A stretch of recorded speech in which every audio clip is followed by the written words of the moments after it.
RMN. Balik sa mga balita natin, mga kasama, ngayong umaga ho ng Miyerkules na Hunyo 5, 2003. Kami pa rin ang inyong mga kasama. Ako si Weng de la Peña. Ako po si Buddy Opera. Quezon City muna tayo. Naubos ho ang ari-arian ng isang ginang. Ay, matapos hong tupukin ng apoy ang kanyang tahanan sa St. Ignatius Village. Magit 1 milyon daw ang halaga ng pinsala dahil sa sunog na yun. Alas 9:29 kagabi, nagsimula yung sunog sa 2 palapag na bahay ng nakilalang si Dolores Cruz. Nadamay din ang 2 sasakyan nito na nasa garahe. Umabot sa ikalawang alarma ang sunog kung saan alas 10:02 na ng gabi ay naideklara ang fire out. Wala naman na iulat na nasugatan sa nangyaring sunog, subalit patuloy ang investigasyon ng mga otoridad para malaman ang pinagmulan nito. Sa Maynila ay may magandang balita kahit pa dahil naibalik po kasama Weng mga kasama sa isang turistang Chinese ang pendant ng kwintas nitong hinablot na isang snatcher sa Binondo. Sa tulong! Hindi ho ng pulis. Hindi. Nang kuha ng closed circuit television camera, CCTV camera. Ayun, sa kuha ho ng CCTV, kitang namamasyal sa Chinatown ng Chinese na si Cody Keane kasama ang kaibigan habang nasa likod lang nila ang isang lalaki na tila may tinatanong. Pero ilang saglit pa, hinablot na nito ang suot na kwintas ng dayuhan at agad tumakbo. Sa tulong po na isang interpreter, umiiyak na ipinaliwanag ni Go na mahalaga sa kanya ang kwintas dahil bigay ito ng kanyang ama. Uy, may sentimental value. Ay, siyempre. Pinanood ho ng mga pulis ang pulis pala pumasok din naman siyempre. Merol. Ang kuha ng CCTV. Yan. Nakilala naman ang suspect na si Jerry Rason na agad ding naaresto sa bahay. Tukoy kung nasaan. Nagpasalamat si Go sa mga tumulong bagamat pendant lang kung tutuusin ang naibalik. Dahil naibenta na ho ng suspect yung kwintas. Nako. Dako naman tayo somewhere in Masbate. Binatikos ho ng PNP. Dahil, yung PNP binatikos dahil sa mabagal na investigasyon sa pamuslang sa isang mediaman. May report si Norman Laurio ng RMN Masbate. Norman, i-radyo mo. Maring binatikos ngayon ng local chapter ng National Union of Journalists of the Philippines ang pamunuan ng Masbate Police Provincial Office dahil sa usad pagong na investigasyon ito sa kasong pagpatay kay Bantay Radio Reporter Mike Rueras kasabay ng panawagan ng naturang grupo ng media kaya Pangulong Benigno Simeon Aquino III na makialam na sa kasong ito upang agarang matukoy kung sino ang responsable sa pagpatay kay Rueras. Sa panayam ng DCXL 558 sa mga opisyal at kasapi ng National Union of Journalists of the Philippines sa Masbate, hindi naman umano seryoso ang PNP sa Masbate na malutas agad ang kasong ito at lumalabas na tinutulugan naman nito ang investigasyon dahil 4 na araw na magmula ng barilin at mapatay si Mike Rueras ay wala pang kahit kunting positibong resulta ang investigasyon ng PNP dito bagamat meron ng Special Investigating Team na binuo ito. Kasama mula sa lalawigan ng Masbate para sa DCXL 558, Norman Laurio, Tatak RMN. Naglalagablab sa 558 DZXL Bulat Palaro. Tinalo po ni Joe Wilfred Chonga ng France si dating world number 1 at 17-time Grand Slam winner Roger Federer sa ilang quarter-final match sa 3 straight sets sa score na 7-5, 6-3 at 6-3. Dahil sa... Ano yan? Anong laro? Tennis eh. Tennis? Oo.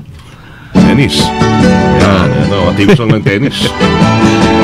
Dahil sa panalo ng French tennis star, so ditong kakalabanin sa semi-final si Spanish sports seed David Ferrer.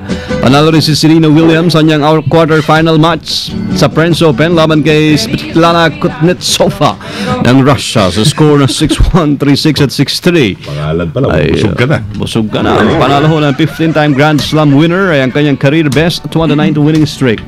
Sunod na mga kalaban ni Williams sa semi-final round ay si 2012 runner-up Sara Errani ng Italia. Merry Christmas! Siyempre, pasukan, ay naabangan Kapaskuhan. Ay, sorry. Lapit na yan, lapit na. Hating taon na tayo. Diba? May mga anak na sa pasukan. Sa pasukan, sa Kapaskuhan. Meron ba?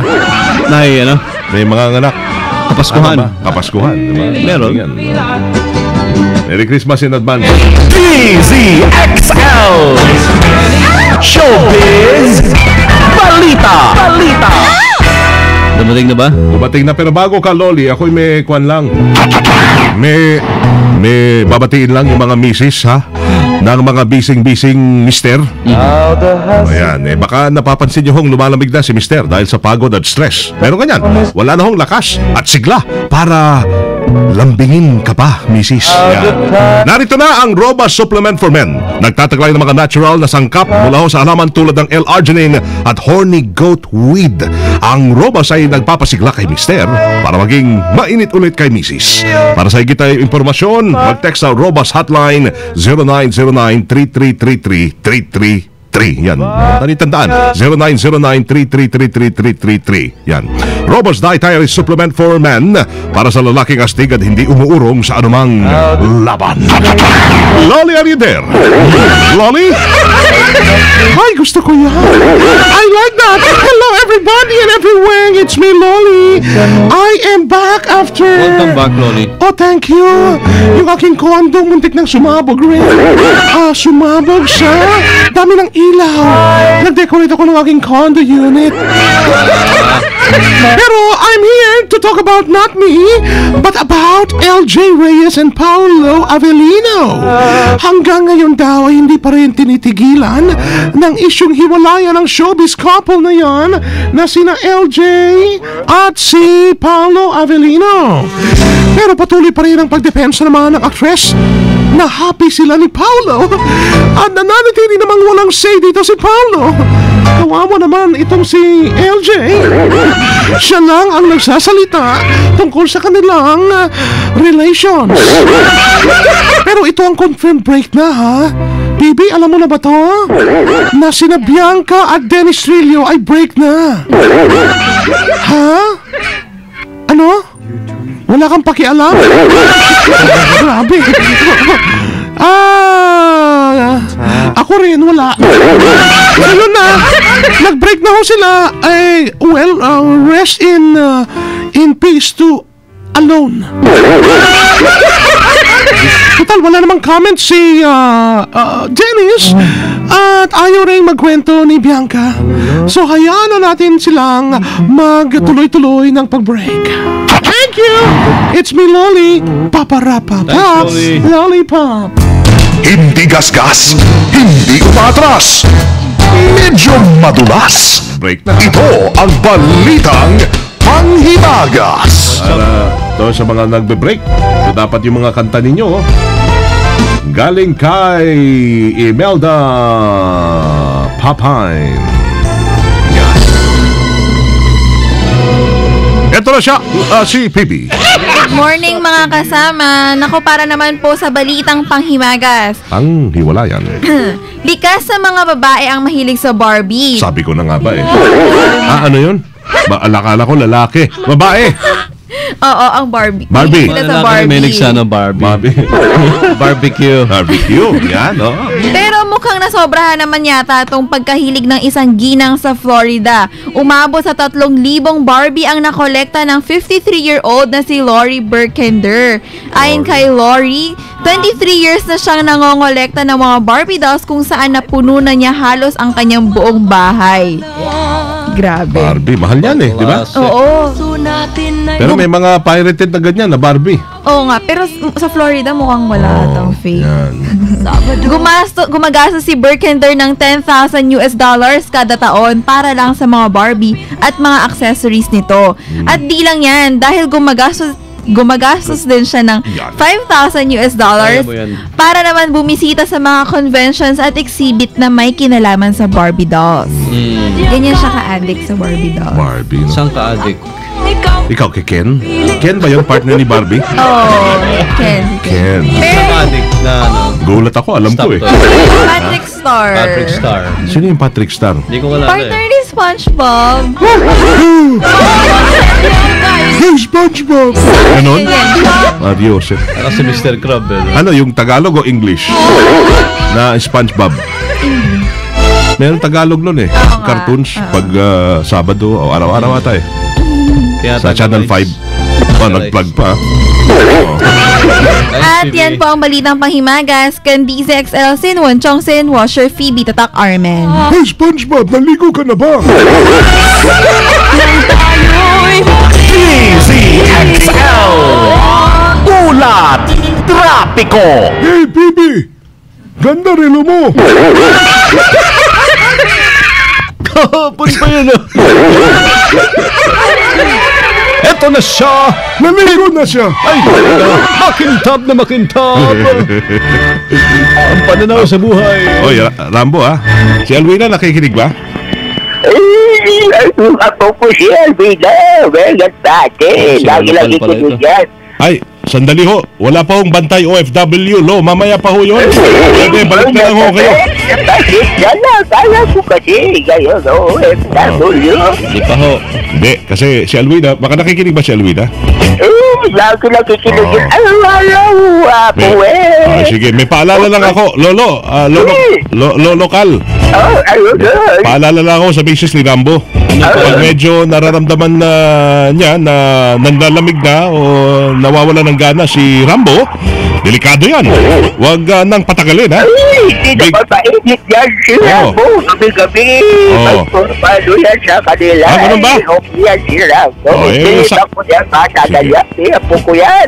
Sige, sakali lang, baka lang manghina. Hindi Paalala naman ko kay... yan. Oo. Bukal. Oo.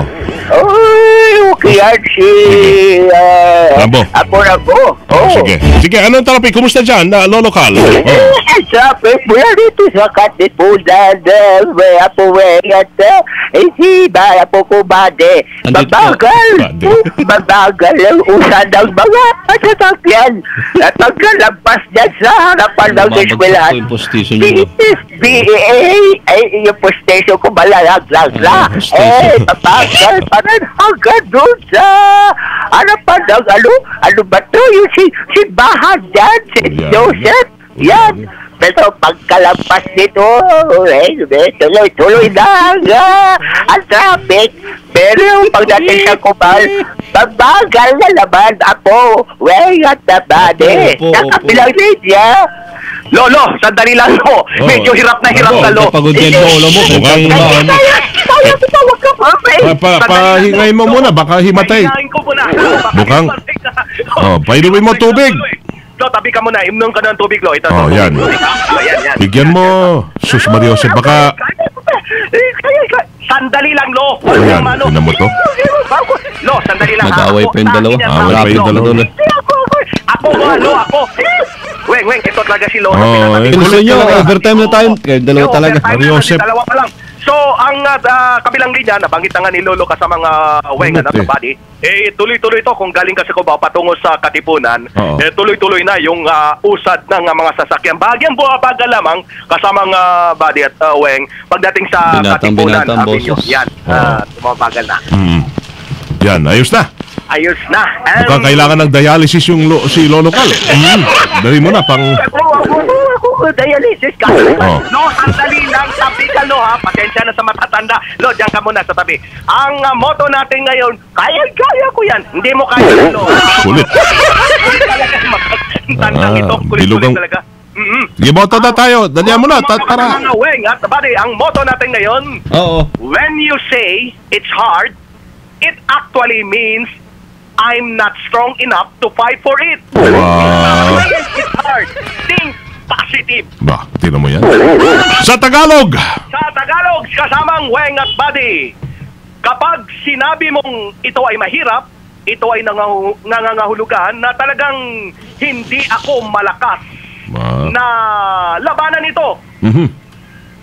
Tigilan na umano ang pagsasabing mahirap, manatiling positibo o mag-isip ng positibo. Yan ang galing. Yun ay sabi ko sana kay Alwina para kaya mong labanan, para kaya pang tagalan, bigyan na ninyo mamaya ng robas, Rambo, para manumbalik ang gana at sigla mo. Nasa Mercury Drug lang yung robas at iba pa ang drugstore makukuha. Abay, yan ang lagi kong ginagamit kasama. Ayos. Sige. At dahil dyan, meron kang robas mula sa akin. Thank you. Sige, bye. Umamin ka na rin, ha? Umamin ka na rin. Oo. Oo naman, kasamang Buddy at Weng. Hacho! Marasili. Thank you. Weng. Kasama mo sa kahaba ng Aurora Boulevard. Silvestre. Bye, tata. Yung lolo mo, diretso mo na sa PGH. O kaya, meron 50% ngayon sa kabaong. Op. Dito sa Diretso mga naglalagablab ng mga balitang tatakaramel ang inyong napakinggan dito lamang ngayong umaga na DCXL 558. Ngayon po umaga. Umaga nga po ngayon mga kasama ng Miyerkules June 5, 2013. Mga taga Mendez, Cavite, magandang umaga sa inyo.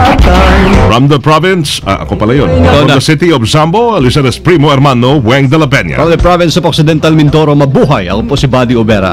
At kami ho ay Tatak RMN. kasaysayan na kung nalalaman. Pinakahuling kaganapan sa Kalakang, Maynila, sa ating bansa at saan mang dako ng mundo. Naglalagablab! Dito lamang sa Unang Pihit, DZXL 558.